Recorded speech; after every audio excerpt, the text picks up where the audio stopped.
En Tanzanie, John Magufuli sera candidat à sa propre succession. Le président rassemble déjà ses dossiers de candidature, alors même que la date des élections générales n'est pas encore connue. Au Malawi, l'opposition se dit confiante. À quelques jours de l'élection présidentielle, son chef de file, Lazarus Chakwera, entend bien remporter le duel. Vous l'entendrez dans cette édition. Et puis, au Gabon, les bars n'ont jamais cessé de fonctionner. En dépit de l'interdiction formelle du gouvernement due à la pandémie du coronavirus, la vente clandestine de boissons se déroule dans la capitale Libreville. Voilà pour le sommaire de cette édition. Merci de nous choisir pour vous informer. En Tanzanie, le président John Magufuli sera candidat à sa réélection lors des élections générales prévues pour octobre prochain. Alors que la date exacte du scrutin n'a pas encore été dévoilée, le chef de l'État s'est fait remettre ce mercredi les formulaires de candidature à l'investiture de son parti. Le président tanzanien John Magufuli a indiqué mercredi qu'il serait candidat à sa réélection lors des élections générales prévues en octobre, après un premier mandat caractérisé par la restriction des libertés publiques. Le chef de l'État élu en octobre 2015 s'est fait remettre ce mercredi les formulaires de candidature à l'investiture de son parti pour l'élection présidentielle prévue en octobre, mais dont la date exacte n'a pas encore été fixée. Depuis le siège du parti au pouvoir, le CCM, dans la capitale administrative Dodoma, le président a déclaré à la presse qu'il a la responsabilité de promouvoir le programme de son parti pour un nouveau quinquennat 2020-2025. Mardi, conformément à la Constitution, le chef de l'État a dissous le Parlement en vue des prochaines élections en promettant qu'elles seraient libres et équitables. Les élections d'octobre pourraient se dérouler dans un contexte d'épidémie de Covid-19 dans le pays. Après avoir arrêté de diffuser des statistiques sur le nombre de cas fin avril, le chef du gouvernement a affirmé cette semaine devant le Parlement que le pays ne comptait plus que 66 cas actifs en milieu hospitalier. Au Malawi, le principal leader de l'opposition, Lazarus Chakwera, est confiant de pouvoir remporter l'élection présidentielle la prochaine. Un nouveau scrutin qui a été ordonné par la Cour constitutionnelle du pays suite à l'annulation pour fraude de l'élection présidentielle de 2019. Écoutons-le. Les gens veulent du changement. Ils exigent un changement et nous considèrent comme le symbole du changement.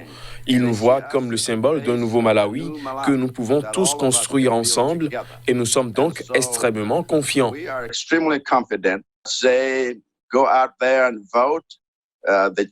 Sortez et allez voter.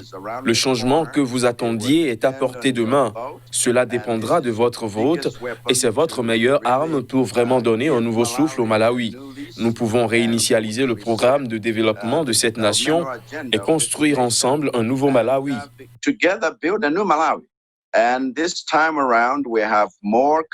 Cette fois-ci, nous sommes confiants que cette élection sera traitée avec l'intégrité qu'elle mérite, car elle exprime la volonté des Malawites. Les Malawites doivent être respectés, leurs droits doivent être respectés. La question n'est pas de savoir qui compte les votes, mais de faire en sorte que chaque vote compte. J'espère que la commission électorale prendra les dispositions nécessaires pour que les gens puissent voter, qu'il y aura des dispositifs de désinfection et des masques et qu'ils respecteront la distanciation sociale. Et je suis presque sûr que cela fait partie des préparatifs. L'opposition burkinabé a accusé lors d'une sortie médiatique le président Roch Marc Christian Kaboré d'avoir fait reculer le Burkina Faso, un pays en proie à une multiplication des attaques djihadistes. Les opposants demandent notamment au président de ne pas solliciter un second mandat en novembre prochain. Roch Marc Christian Kaboré a fait reculer le Burkina Faso avec plus de 2000 morts, plus de 4000 écoles fermées, le tiers du territoire occupé par les terroristes et près d'1 million de déplacés internes, a déclaré le président du Rassemblement des écologistes du Burkina Faso, Adama Seri. Après avoir trahi son serment, Roch Kaboré devrait demander pardon au peuple burkinabé et aux ancêtres et renoncer par dignité à solliciter un second mandat à ce peuple qui a tant souffert de sa gestion chaotique, a estimé Seri lors d'un point de presse hebdomadaire de l'opposition. Le Burkina Faso est le théâtre d'attaques djihadistes depuis le premier trimestre 2015 qui ont fait près de 1000 morts selon un décompte de l'AFP et 860 000 déplacés. Sous-équipées et mal entraînées, les forces de sécurité du Burkina, pays pauvre d'Afrique de l'Ouest, n'arrivent pas à enrayer la spirale de violences islamistes malgré l'aide des forces étrangères, notamment de la France, présente dans le Sahel avec 5100 hommes dans le cadre de l'opération Barkhane. Les violences djihadistes mêlées à des conflits intercommunautaires qui touchent toute cette partie du Sahel ont fait au total en 2019 quelques 4000 morts au Mali, au Burkina Faso et au Niger, selon les Nations Unies. Au pouvoir depuis 2015, candidat à sa propre succession, le président Kaboré devrait être investi le 11 juillet prochain lors d'un congrès extraordinaire de son parti, le Mouvement du Peuple pour le Progrès. Au Niger, la journaliste blogueuse Samira Sabou a été entendue par le doyen des juges d'instruction. Une audition au cours de laquelle la journaliste s'est défendue en présence de ses avocats et ce en dépit de son état de santé jugé critique. Ses avocats ont déposé une demande de mise en liberté provisoire. Ils ont fait notamment appel à la conscience et à la sensibilité du plaignant qui répond de Mahman Sani Issoufou, qui est donc le fils du président nigérien. Écoutons-le.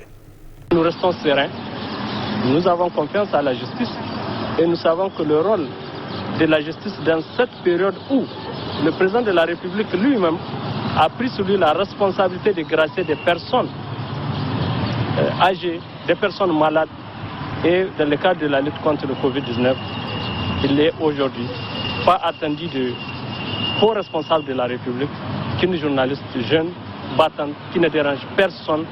En tout cas, je dis bien personne, qui a son rôle à jouer dans le cadre de la promotion des droits de l'homme dans notre pays, qu'elle croupisse en prison. Je pense que je fais appel à la grandeur et du plaignant et de la République. Nous n'avons rien à quémander, mais nous estimons qu'il n'y a pas l'opportunité de garder Samira Sabou en détention. Le fond du dossier reste le fond du dossier. Lorsqu'une procédure en instruction, nous n'allons pas vous dire commenter le fond du dossier, mais permettez-nous de vous dire que nous sommes sereins. Sereins, malgré la pesanteur aujourd'hui juridique qui pose sur les justiciables nigériens et surtout sur vous les journalistes, avec cette loi qu'il faut désormais combattre. Au Soudan du Sud, l'armée a annoncé la mort du rebelle Kerbino Hall. Cet ancien soldat devenu entrepreneur et philanthrope avait donc décidé le début du mois de fonder donc un groupe rebelle. Les détails. 10 jours seulement après avoir lancé son groupe rebelle, le mouvement du 7 octobre, le rebelle Kerbino Hall a été tué.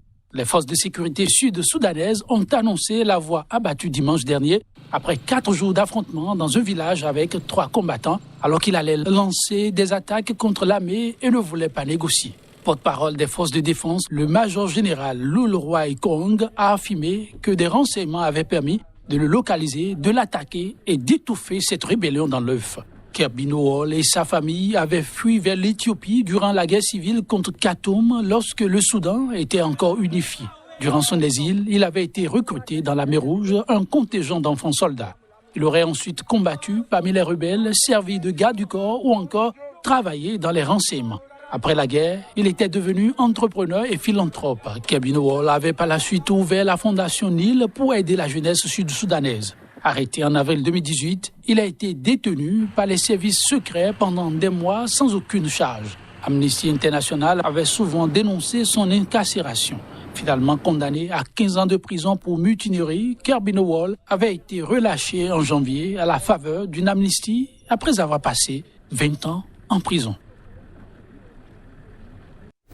Au Gabon, on trinque malgré le coronavirus dans les bars clandestins de Libreville, la capitale. Depuis 3 mois, les bars, restaurants et discothèques de la capitale gabonaise doivent donc rester fermés. Mais les éclats de rire autour des tournées de bière n'ont jamais cessé de résonner dans les quartiers populaires. Reportage. À Libreville, certains bistrots continuent d'accueillir à la sauvette les clients malgré le confinement imposé pour lutter contre le nouveau coronavirus. Depuis 3 mois, bars, restaurants et discothèques doivent rester fermés. Si les établissements luxueux ont bien laissé le rideau de fer, les éclats de rire autour des tournées de Régab, la bière locale, n'ont jamais cessé de résonner dans les quartiers populaires. On se rend compte que dans les marchés, c'est des milliers de personnes qui sont là. Mais on n'empêche pas là-bas. Pourquoi là-bas? Pourquoi le maquis où à peine 2, 3, 5 personnes vont se retrouver? Maintenant, on nous isole de nos frères, on nous isole de nos parents. Vous voulez qu'on ne peut pas réussir. Donc le confinement en Afrique, ça sera vraiment une affaire très difficile.